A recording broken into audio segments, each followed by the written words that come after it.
I'm Chad Folsom. I'm from Denver, Colorado. Awesome. Why don't you tell us a little bit about yourself? I'm 29 years old. I was born with a rare form of muscular dystrophy. The diagnosis is Scapular Peroneal Congenital Myopathy, type 1 predominance. It's more descriptive than it is an actual diagnosis. They understand nothing about it. I was born with it. When I was born, I had vertical talus. My feet were 90 degrees. My hip bones were all there, but they were all out of place. Through 6 surgeries for my feet, my legs, 7 altogether. They managed to hold me together and stuff, but I just I moved around a lot most of my life, and just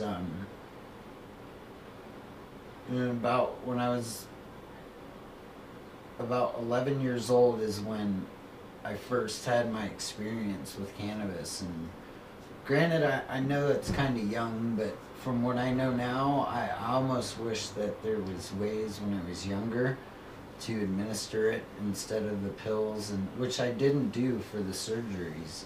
A lot of that, I didn't take the pain pills after my operations, major orthopedic operations. I wouldn't be on anything.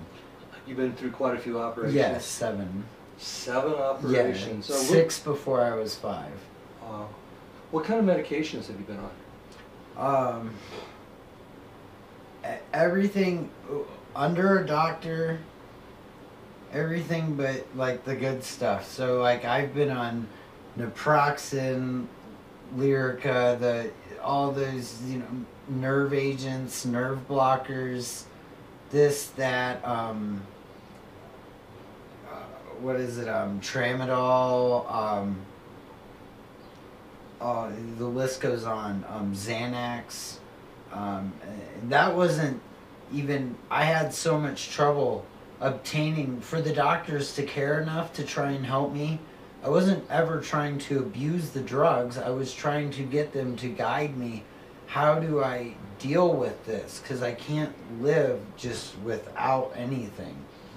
And they always looked at me as a drug seeker. And so they would just throw these different pills at me that were, non-narcotic. And they didn't know. And they combinations that I later read would kill you if you took them both together. And every pill under the sun. And I've tried pills on the streets, even, and the narcotics and stuff. And I always had an issue with the pills never worked. And I always knew, even from the first time, that there was something in cannabis, that it did something different to me that nothing else did. And so as I got older and into my late teens, I started learning the medical aspects of it and understanding, this is what it's doing, this is why I feel good, and it's not hurting me. I can take as much as I want of this and it won't hurt me.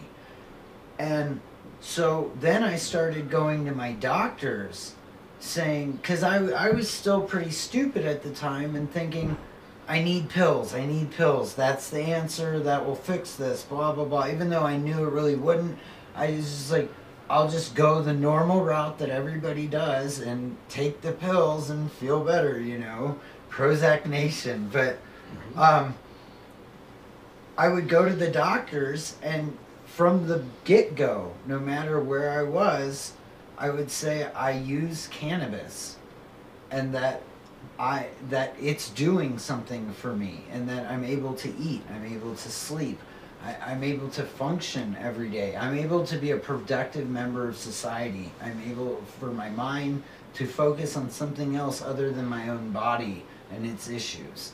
And it was amazing. And most doctors fought it, and either don't talk about it, straight up tell me, no, I don't want to talk about it in here, and very scared to, I had doctors drug testing me, saying, if you want to be on these pills, we're going to drug test you, because I told them I used cannabis.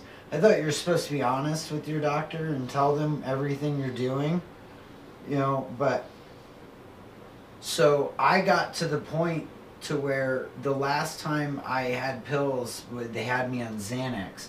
After all these years, finally got sort of the right medicine that would have helped me, but the side effects were way too much. It wasn't the right pill for me exactly. It was too strong. It wasn't what I needed, and they didn't like the fact that I still used cannabis, and they knew it.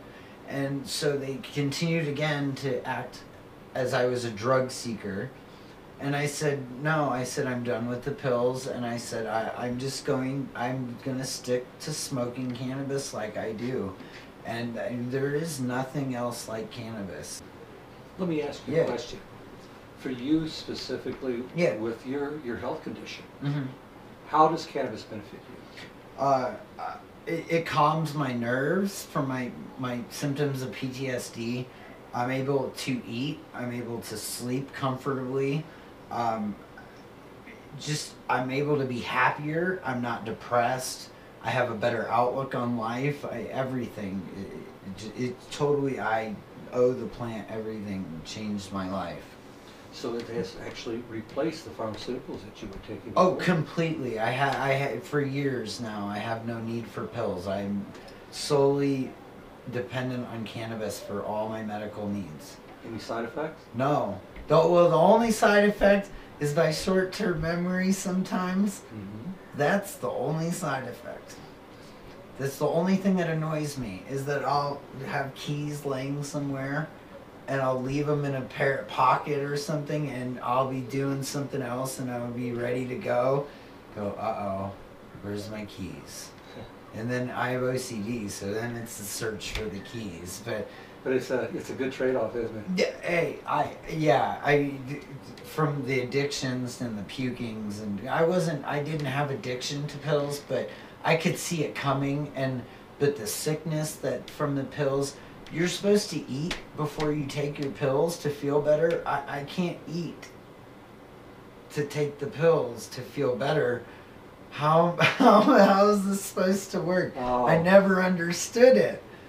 But that's what cannabis always did, was cannabis made me, I was able to get out of bed. It gave me a reason to get out of bed. And I was able to feel good, and then I'd start feeling good enough and get to the point where, oh, now I'm feeling hungry. I don't have to force myself. I can actually enjoy this food. And I'm not trying to, so, yeah. That's great, Chad. Yeah. It's a great interview. Yeah. Thank you, sir. Thank you. Appreciate it. Yeah. Thank you. Yeah, thank you.